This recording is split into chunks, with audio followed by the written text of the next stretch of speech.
I'm Andrea, 34 years old, and 3 months ago, my own father kicked me and my 8-year-old daughter out of Christmas dinner, in front of 15 relatives, while my little girl was still holding her napkin, waiting for grace.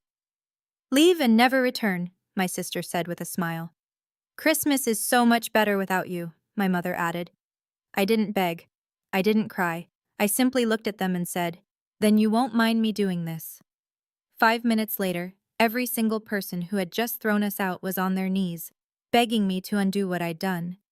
Before I tell you what happened, please take a moment to like and subscribe, but only if you genuinely enjoy this story. Drop a comment and let me know where you're watching from and what time it is there. Now let me take you back 18 months ago, the day my husband died.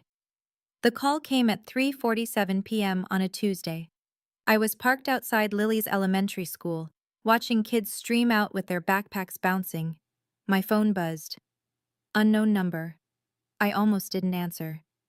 Mrs. Outen, this is Mercy General Hospital. Your husband David was involved in a motor vehicle accident. You need to come immediately. I don't remember driving there. I don't remember who picked up Lily. The next thing I knew, I was standing in a sterile hallway while a doctor in blue scrubs told me my husband of 9 years was gone. The funeral was 4 days later. My parents came. My sister Meredith came with her husband Derek. Aunts, uncles, cousins. The whole family showed up in black, dabbing their eyes with tissues. But here's what I remember most clearly. During the reception, I stepped into the hallway to catch my breath. Through the cracked door, I heard Meredith whispering to our mother, "She can't raise Lily alone. You know that, right? Maybe we should talk about having someone else take the child." My blood turned cold. I waited for my mother to defend me, to say something, anything. Instead, Patricia Outen nodded slowly. "We'll discuss it later. Let her grieve first." I backed away silently. Told myself they were just worried, just concerned. Sisters say things they don't mean. At the burial, my father Gerald pulled me aside. His hand was heavy on my shoulder. "Andrea, you need to be strong now. David's gone. Crying won't bring him back. Men," he caught himself. "People don't respect weakness. Pull yourself together." That was it. That was all my father said to me on the day I buried my husband. I didn't know then that this was only the beginning. 3 months after the funeral, the insurance settlement came through. $2.3 million. David had taken out a policy years ago, back when Lily was born. "Just in case," he'd said. I remember rolling my eyes at him. We were 26. Nothing was going to happen. But something did happen. And now I was sitting in a lawyer's office, signing papers, trying not to think about the price tag on my husband's life. The moment the deposit hit my account, everything changed. Meredith started calling twice a week. "Just checking in, sis. How are you holding up?" Her voice dripped with sweetness I'd never heard before. My mother invited me and Lily to Sunday dinners, every single week. "Family needs to stick together," she said. Even my father, who hadn't voluntarily spoken to me since my wedding, suddenly wanted to catch up. The fourth Sunday dinner, Gerald cleared his throat at the head of the table. "Andrea, I've been thinking. You should let Meredith manage your finances. She's good with money. You've always been the creative type." I set down my fork. "I appreciate the concern, Dad, but I'm handling things fine." The temperature in the room dropped 10 degrees. Meredith jumped in, voice still honey-sweet. "We just worry about you, that's all. You've never dealt with this kind of money before." "I have an accountant and a financial advisor. David set it up before—" I couldn't finish the sentence. After dinner, as I was gathering Lily's jacket, a frail hand caught my wrist. Grandma Margaret, 85 years old, sharp as a tack. She leaned in close. "Be careful with that money, child. I don't trust anyone in this room." Her eyes flickered toward her own daughter, including Patricia. She pressed something into my palm, a folded piece of paper. "There's someone you need to call. We'll talk more soon." Before I could ask, Lily came running and Grandma shuffled away. I didn't open the paper until I got home. The paper was blank. No, not blank. A phone number. And 3 words in Grandma Margaret's shaky handwriting. "Call Marcus Webb." I didn't call. Not yet. I told myself I was overreacting. Grandma was old, maybe confused, maybe paranoid. 6 months passed. Meredith's calls became more frequent, more pointed. Dad's store is struggling, you know. The construction supply business isn't what it used to be. Mom's been stressed. Medical bills are piling up, just little things. It must be hard sitting on all that money while family suffers. Then came the dinner where everything shifted. My mother called, crying. Actually crying. Andrea, your father is about to lose the store. 30 years of his life, gone. We might lose the house too. My chest tightened. Despite everything, they were still my parents. I can help, I said. I'll lend you 50,000, no interest. Pay me back whenever. Lend? Gerald's voice boomed through the phone. Patricia must have put me on speaker. I don't need charity from my own daughter. I'm not some beggar. Silence. Then Meredith's voice, smooth as silk. What Dad means is, it would be easier if you just signed a few papers. Let me handle the investments. That way we can help the family properly. Together. What papers? Just standard stuff. Power of attorney, asset management. I'll handle everything. You won't have to worry about a thing. Power of attorney. My dead husband's voice echoed in my memory.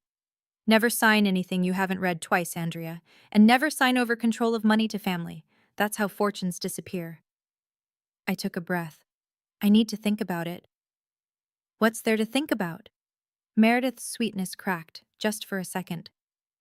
We're family. I said I'll think about it. I hung up.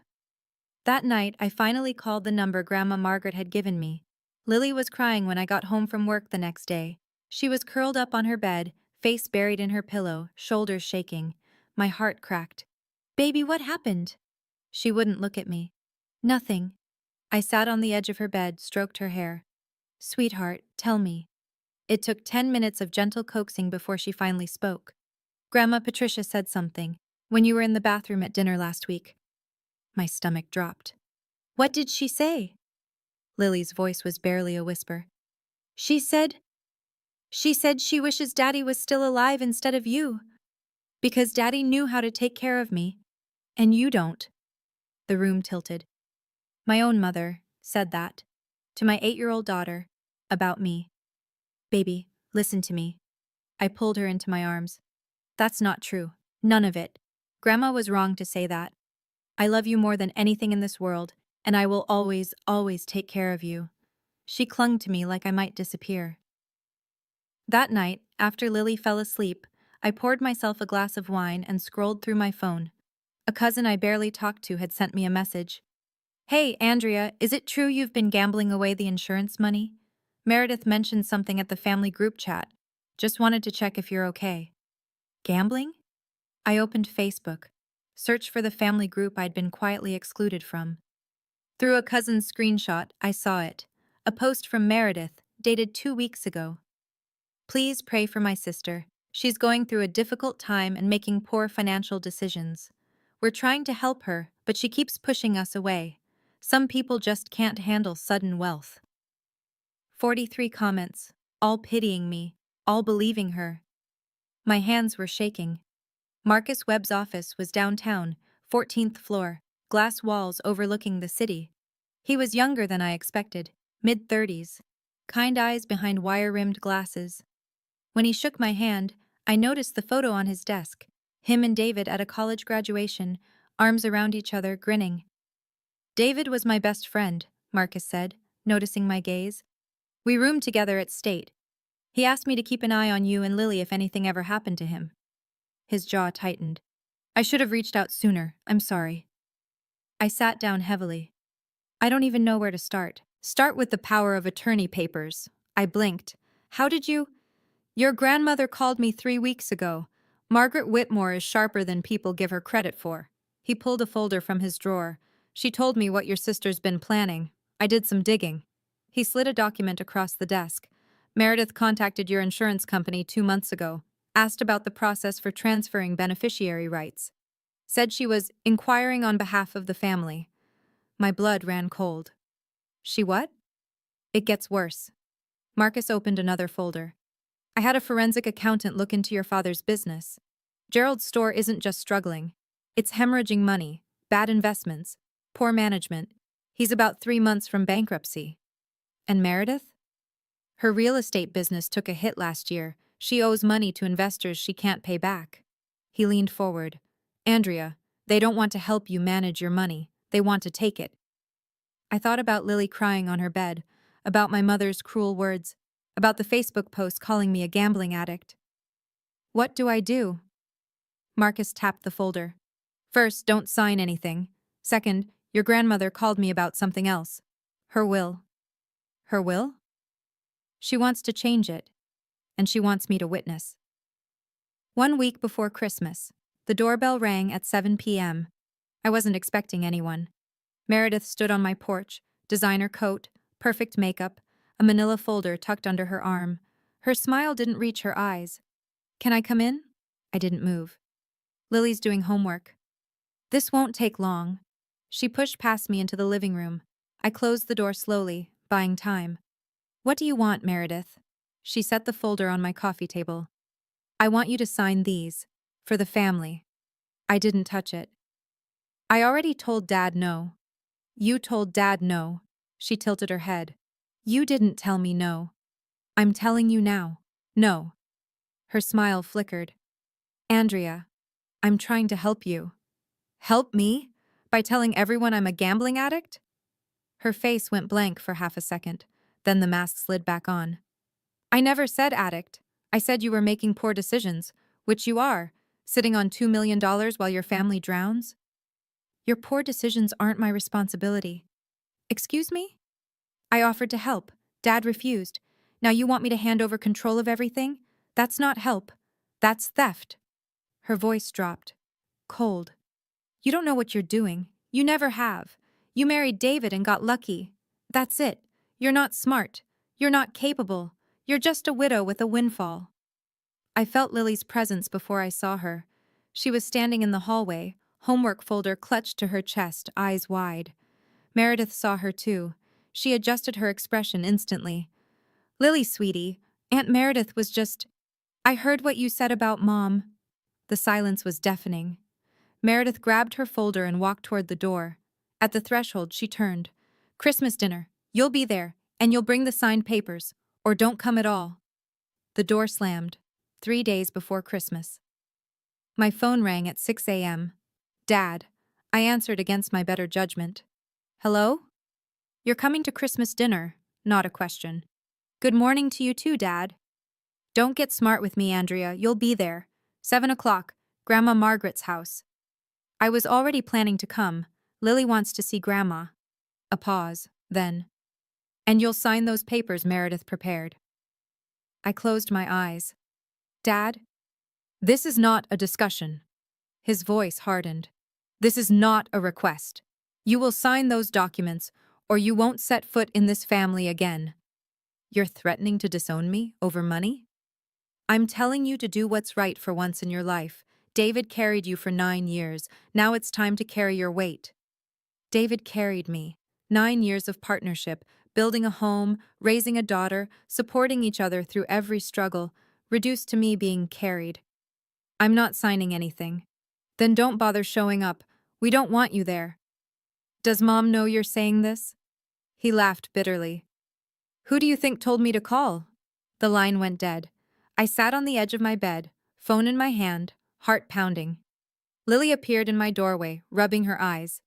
Mommy? Who was that? I forced a smile. Just Grandpa, baby. Go back to sleep. Are we still going to see Grandma Margaret for Christmas? I thought about the envelope Grandma had slipped me at our last visit, the one she'd whispered about. Open it when you need strength, she'd said. I thought about Marcus's warnings, about the papers in that manila folder, about everything I stood to lose. Yes, sweetheart. I pulled her into a hug. We're going. I knew it was a trap. I just didn't know how deep it went. Christmas Eve. Grandma Margaret's house. I went alone, leaving Lily with a neighbor. Some conversations aren't for children's ears. Grandma answered the door herself. 85 years old, spine straight as a ruler, eyes bright with something I couldn't name. I knew you'd come early. She ushered me into her study, closed the door, locked it. Grandma, what's going on? She crossed to an antique desk, pulled open a drawer, and retrieved a thick envelope, cream-colored, sealed with wax. Take this. She pressed it into my hands. Don't open it until tomorrow night. At dinner, you'll know when. What is it? She smiled, a sad, knowing smile. Insurance. The real kind. Grandma, you're scaring me. She took my hands in her papery ones. Andrea, I've watched my daughter and granddaughter scheme for months. I know about the emails. I know about the power of attorney papers. I know what they're planning to do to you tomorrow. How? Patricia accidentally forwarded me an email chain, mother-daughter gossip. They forgot I know how to use a computer. Her eyes hardened. They called you easy pickings, said you'd crumble under family pressure. My throat tightened. I've lived 85 years, Grandma continued. I've seen greed destroy families. I will not let it destroy you. She squeezed my hands. Tomorrow night, they will try to humiliate you into signing. They'll do it in front of everyone, so you feel trapped. What do I do? You stand your ground. And when the moment comes, she nodded toward the envelope, you open that. What's inside? Her smile returned. This time there was fire in it. The truth, and something they never expected. The envelope felt heavy in my pocket all night long. Okay, let me pause here for a second. What do you think was in that envelope? A. Grandma's new will? B. Evidence of Meredith and Mom's scheme? C. Something completely unexpected? Drop your answer in the comments. I'm genuinely curious what you think. And if you're hooked on this story, if you need to know what happened at that Christmas dinner, go ahead and hit that like button. It helps more than you know. Now, back to Christmas Day, Christmas Eve night. I couldn't sleep. I lay in bed staring at the ceiling, envelope tucked under my pillow like a childhood secret. Grandma's words kept circling, something they never expected. My mind drifted to memories I'd buried. I was 8, Lily's age, the first time I realized my parents favored Meredith. She got piano lessons, I got hand-me-downs, she got praise for B's, I got lectures for A-minuses. Meredith tries harder, Mom always said. You just coast. Grandma Margaret was the only one who saw me differently. She used to pull me aside at family gatherings, press butterscotch candies into my palm, and whisper stories about the house. This old place has seen 3 generations of Whitmores, she'd say. One day, it'll belong to someone who truly loves it, not someone who just sees dollar signs. I always assumed she meant Meredith, the perfect one, the successful one. Now I wasn't so sure. The house itself was worth nearly $2 million, a colonial revival on 3 acres, built by my great-grandfather. Everyone knew Grandma would leave it to family. The only question was who. Meredith had talked about it for years. When Grandma passes, Derek and I will renovate, turn it into something modern, maybe sell it if the market's right. Grandma had overheard that conversation once.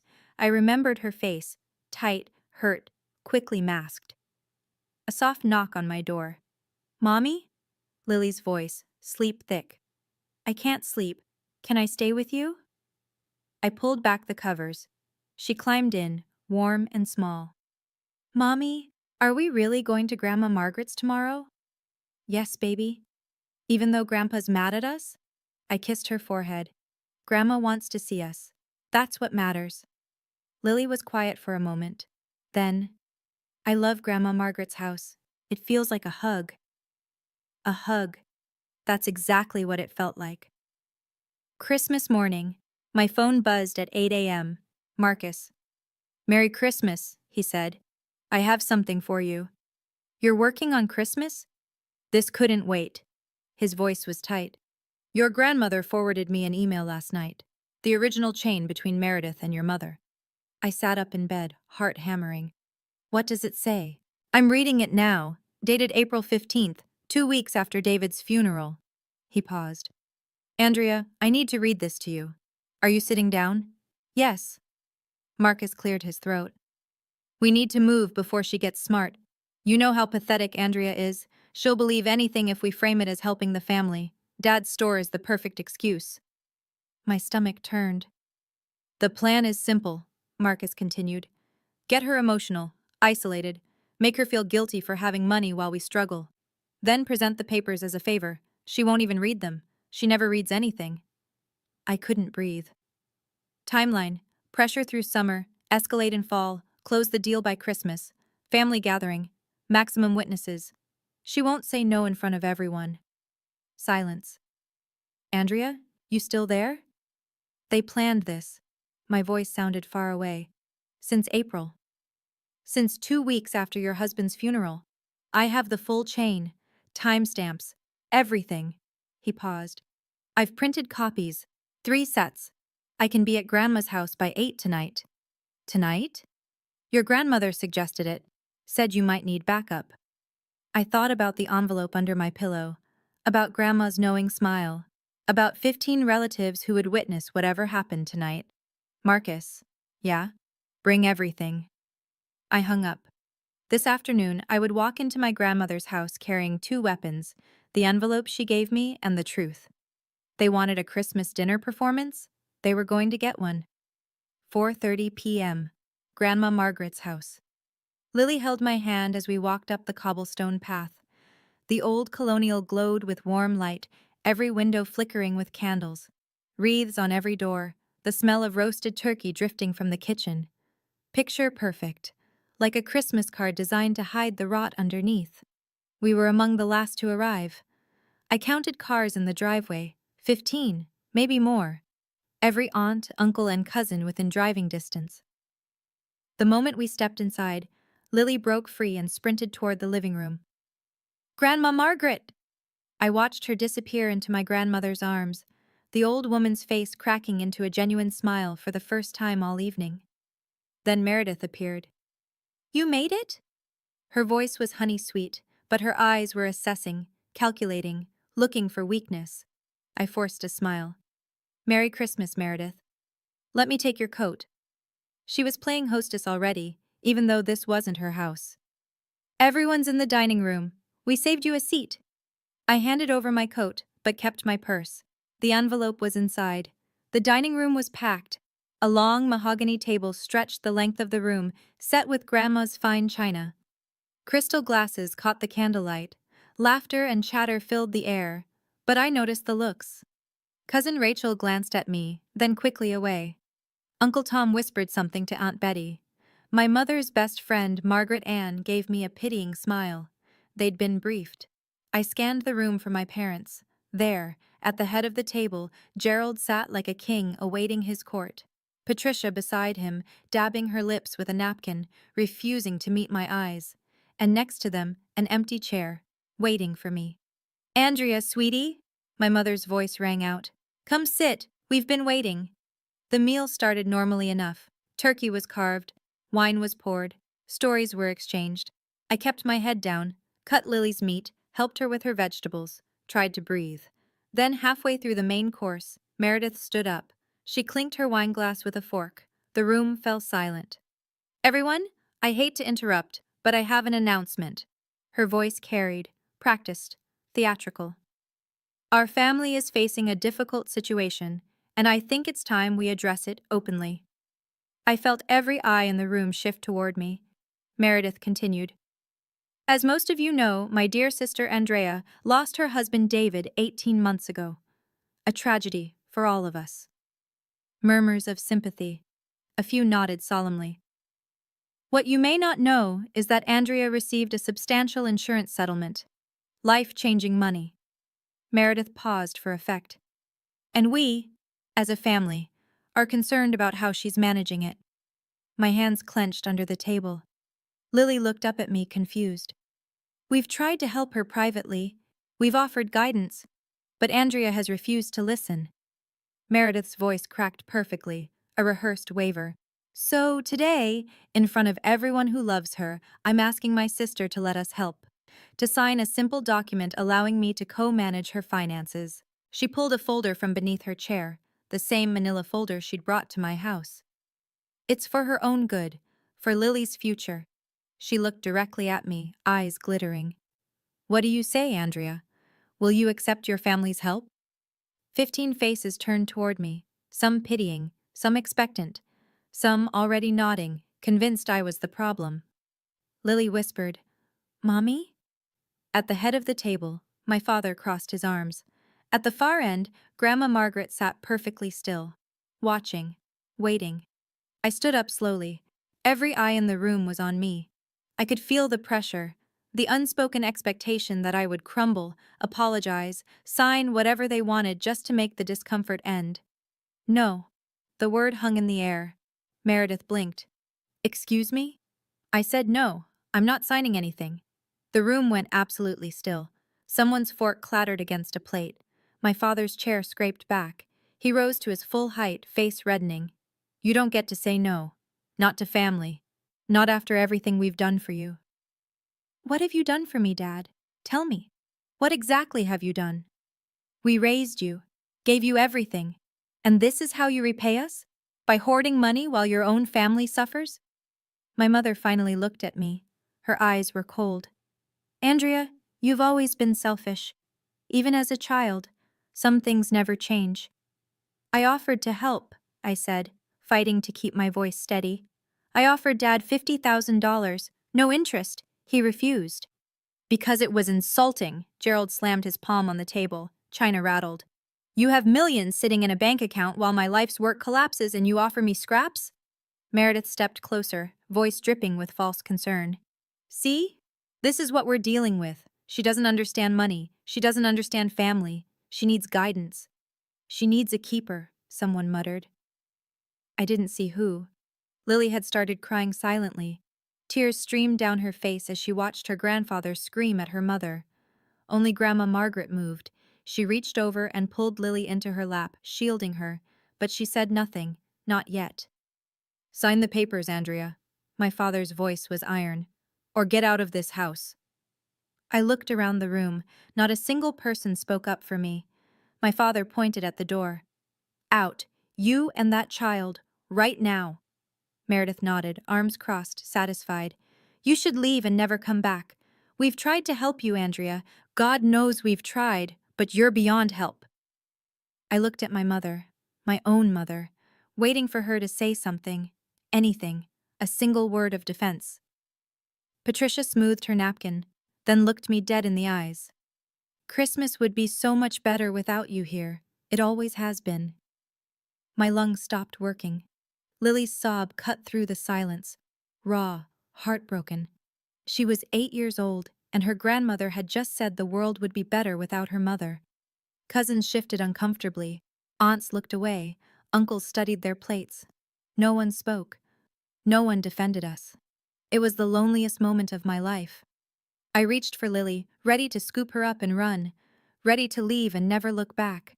But then I felt Grandma Margaret's hand on my arm. Wait. Her voice was quiet, but it cut through everything. She was looking at me with something fierce in her eyes, something that said, not yet. And I remembered the envelope in my purse. Her words from the night before. You'll know when. This was when. I straightened my spine, looked at my father, my mother, my sister. Okay, I said calmly. If you want me to leave, I'll leave. Relief flickered across Meredith's face. But first, I pulled out my phone. You won't mind if I make one quick call. Gerald scoffed. Calling the police? This is a private family matter. Not the police. I dialed. Put it on speaker. 2 rings, 3. Marcus, it's Andrea. I need you here, now. Bring everything. Already on my way. 5 minutes out. I hung up. Who the hell is Marcus? My father demanded. I smiled for the first time all evening. You'll see. The room erupted. What is this? Meredith's composed mask cracked. Who did you just call? A friend? You don't have friends. You barely have a personality. She turned to our father. Dad, make her leave, now, before whoever this is shows up. Gerald took a step toward me. I said get out. I didn't move. 5 minutes. You've waited 18 months to take my money. You can wait 5 more minutes. His face went purple. How dare you? Gerald. Grandma Margaret's voice sliced through like a blade. Sit down. The room went dead silent.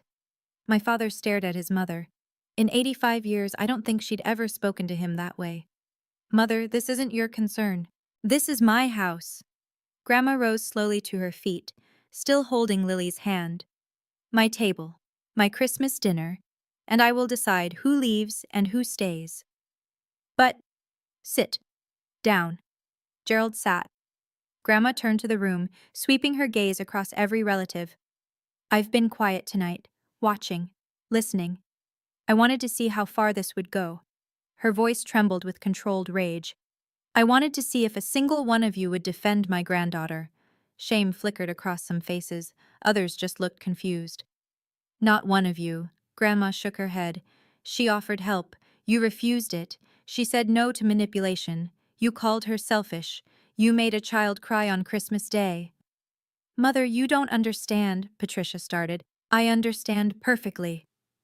Grandma reached into the pocket of her cardigan, pulled out a folded paper. Patricia, do you remember the email you forwarded me in April? The one about Andrea being easy pickings? My mother's face went white. The doorbell rang. Grandma smiled grimly.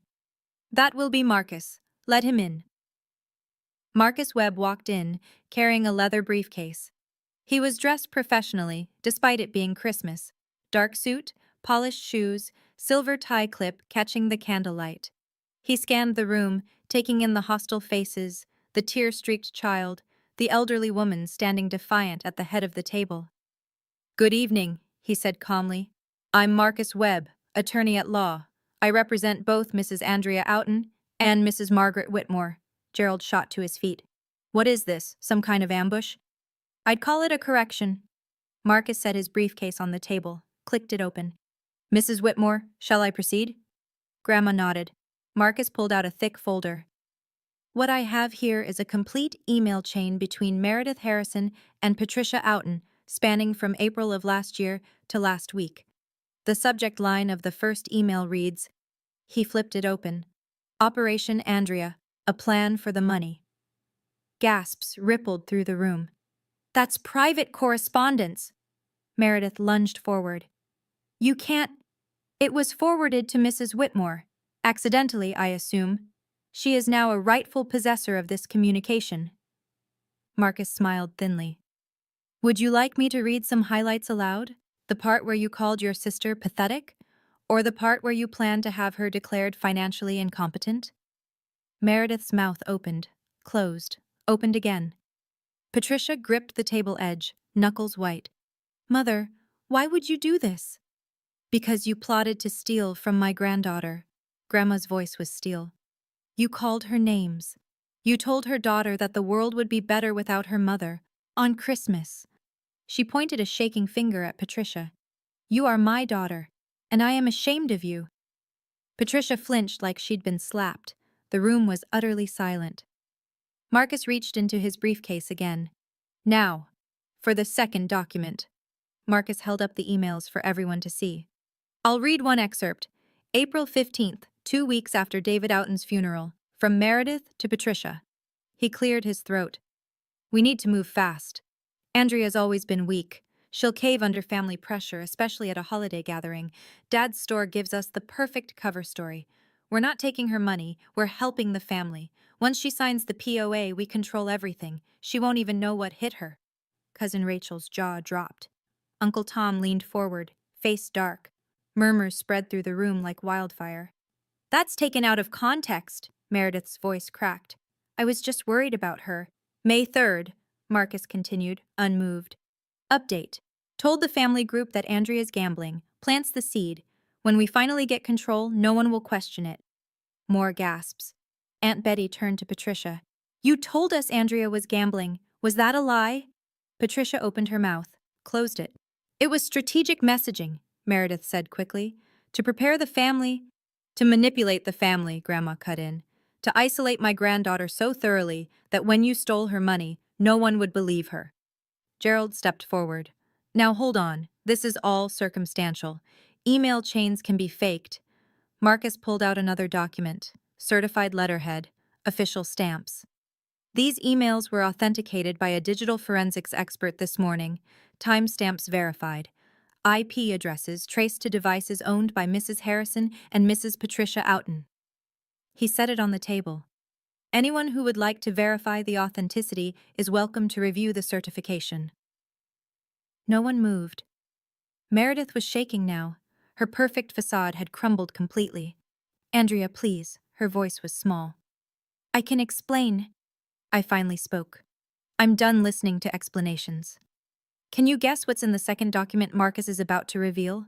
I'll tell you in just a moment, but first, if you're sitting there feeling your heart race like mine was that night, do me a favor. Hit subscribe and turn on notifications.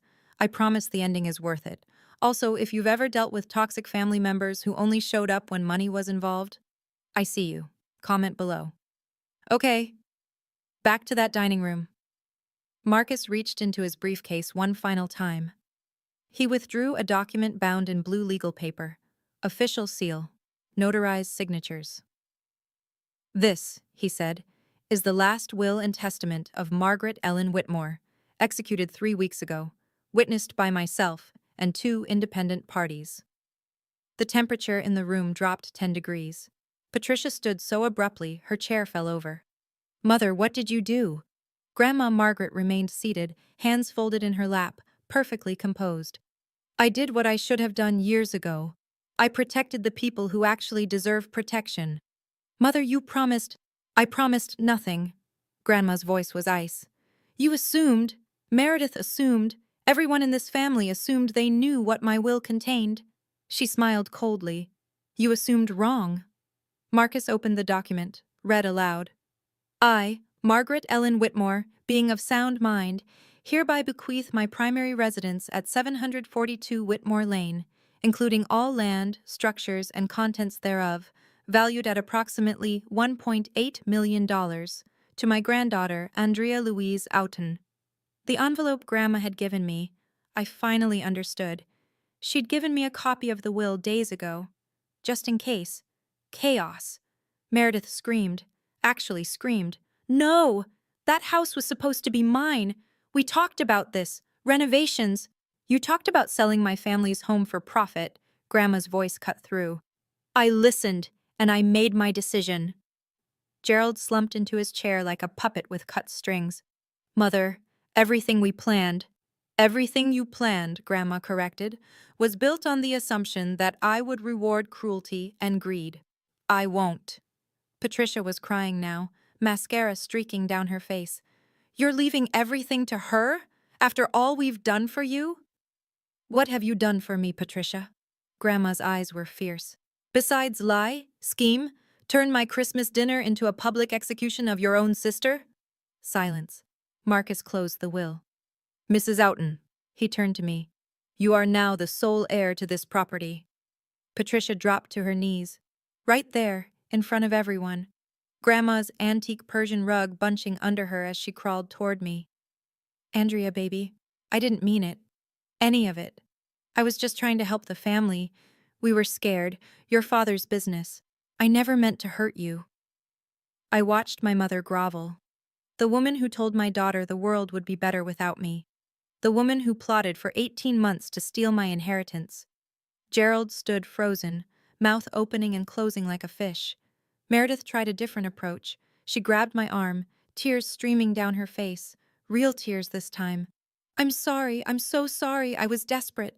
Derek doesn't know about my debts. If this gets out, my marriage, please, Andrea, please." Cousins stared. Aunts covered their mouths. Uncle Tom shook his head slowly, disgust written across his face. I heard whispers. "I can't believe they lied about the gambling. All this over money? On Christmas?" Poor Andrea. Poor Lily. Lily. I looked at my daughter, still nestled in Grandma Margaret's arms, watching her aunt and grandmother beg on the floor. She was only 8. She shouldn't be seeing this. I gently pulled my arm from Meredith's grasp. "Everyone, please, get off the floor." Patricia looked up, hope flashing in her eyes. "You'll forgive us? You understand we were just—" "I understand perfectly." I kept my voice calm, level. "You lied to the entire family about me. You tried to steal from me. You made my daughter believe I was worthless." "Andrea, I don't need to stand here and watch you cry." I stepped back. "I just need you to know that I see you. All of you. And I'm done pretending I don't." I walked over to where Meredith was still kneeling, crouched down, met her eyes. "Do you remember what you said to me last week? In my living room?" She wouldn't look at me. You said I wasn't smart, that I married David and got lucky, that I'm just a widow with a windfall. I paused. My 8-year-old daughter heard every word. Meredith flinched. You told me to leave and never return. Tonight, you said Christmas would be better without me. I stood up. That's fine. I'm going to give you exactly what you asked for. I turned to the room, to the Yi. I'm not going to sue anyone. I'm not going to press charges. I'm not interested in revenge. My voice was steady, strong. David would have been proud. But I am going to protect myself and my daughter. From now on, there will be boundaries. I looked at my father. He couldn't meet my eyes. You chose money over your son-in-law's memory, over your daughter, over your granddaughter. I shook my head. That was your choice, not mine. I looked at my mother, still on her knees. You told Lily the world would be better without me. A child, Mom, your own granddaughter. I'll never forget that. Lily won't either. Finally, I looked at Meredith. You said I don't have friends. You said I barely have a personality. I almost laughed. Maybe you're right. Maybe I'm not interesting, but I'm also not cruel. And right now, that's enough. I held out my hand. Lily ran to me, buried her face against my hip. Grandma Margaret rose, came to stand beside us. Andrea, sweetheart. Her hand found mine. I'm so proud of you. I squeezed her hand. Let's go home. My phone started ringing before I even got home. Cousin Rachel was first. Andrea, I had no idea. I'm so sorry I didn't say anything at dinner. I believed what Meredith told us. I should have asked you. Then Uncle Tom. I feel sick. Your aunt and I talked the whole drive home. We're ashamed we didn't speak up. Then Aunt Betty. Then Cousin Mark. Then people I hadn't heard from in years. They told us you were gambling everything away. They said you were unstable, making reckless decisions. I should have called you, should have checked in. By midnight, I'd received 11 phone calls and 37 text messages, not a single one from my parents or Meredith. The next morning, Marcus called. The family network is going nuclear. Your grandmother's been getting calls all morning. People are furious. Not at you, at Patricia and Meredith. I rubbed my eyes. I didn't want this. I know, but actions have consequences. He paused. There's something else. Meredith's husband Derek called me. He didn't know about her debts. She'd hidden them. He's not taking it well. I thought about Derek. Quiet, passive, always in Meredith's shadow. He probably hadn't known about any of this. And your father's store? What about it? Filed for bankruptcy this morning, officially. The news is spreading. Some of his regular clients are cutting ties, not because of the bankruptcy, but because of what happened at Christmas. Word travels fast in small business communities. I leaned against my kitchen counter. I didn't want anyone to suffer. You didn't cause this, Andrea. You just stopped letting them hide it. Marcus's voice softened.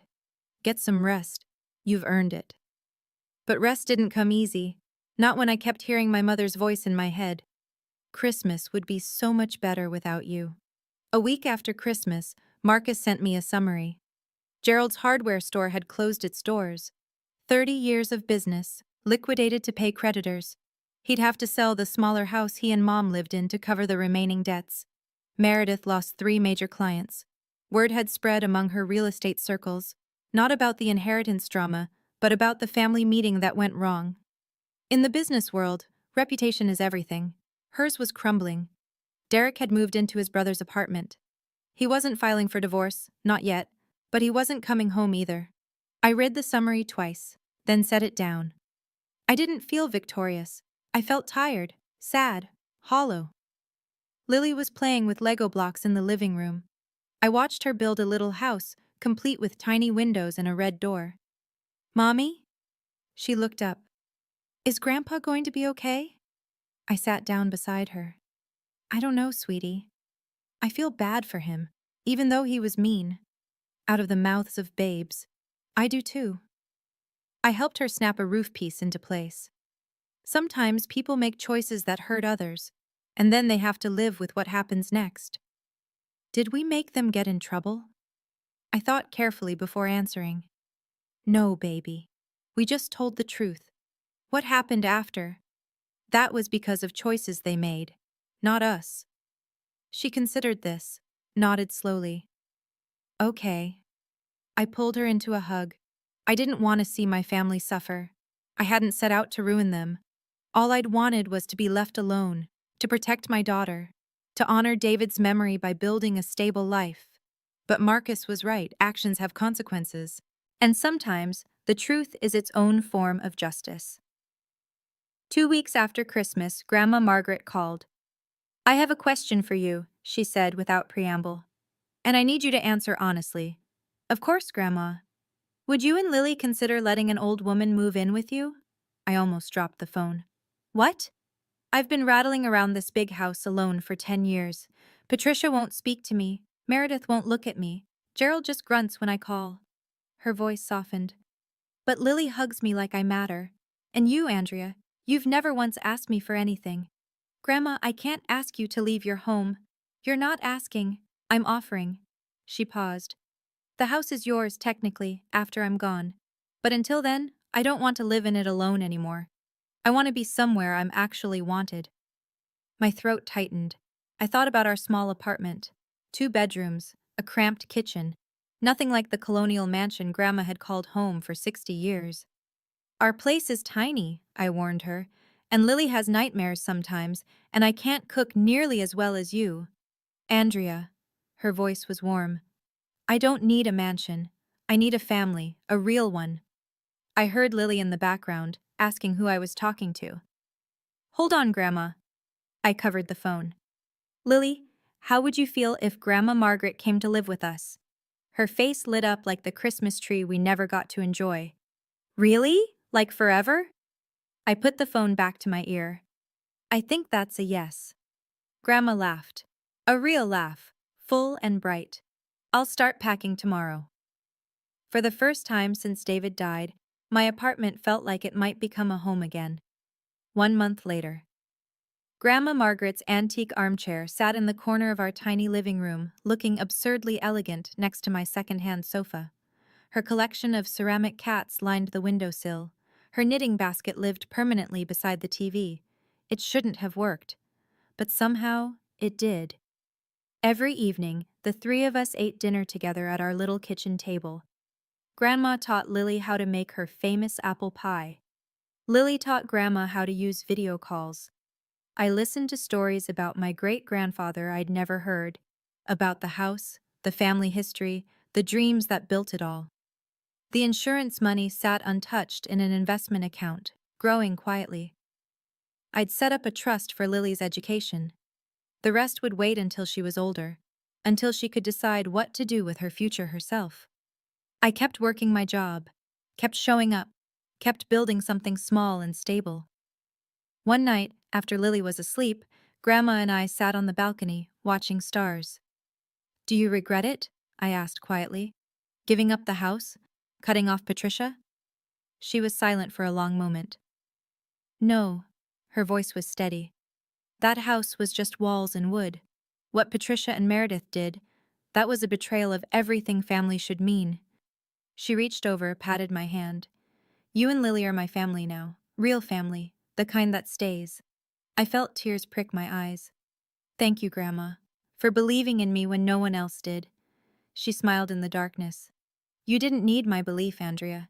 You just needed to believe in yourself. She squeezed my hand. Which you did. That Christmas night, when you stood your ground, that was all you.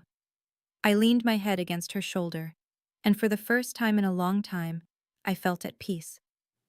3 months after Christmas. My phone rang. Unknown number. I answered cautiously. Hello? Andrea. My mother's voice. Small, tired, defeated.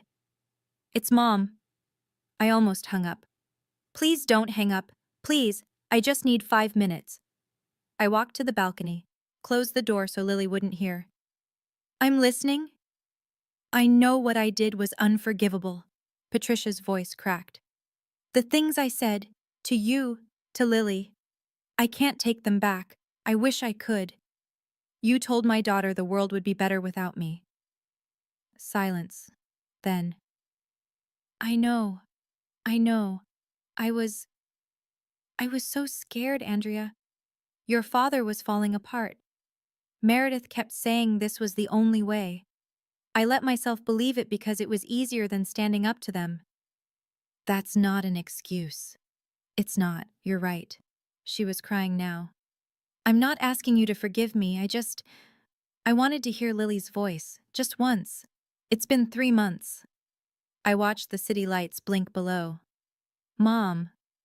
Yes? I'm not going to pretend everything is fine. I'm not going to let you hurt Lily again, but I took a deep breath. I'm also not going to punish you forever. That's not who I want to be. What does that mean? It means I need more time. A lot more time. And when I'm ready, if I'm ever ready, I'll reach out. I paused. But the reaching out has to come from me, not you. Do you understand? Yes. Her voice was barely a whisper. Yes, I understand. Okay.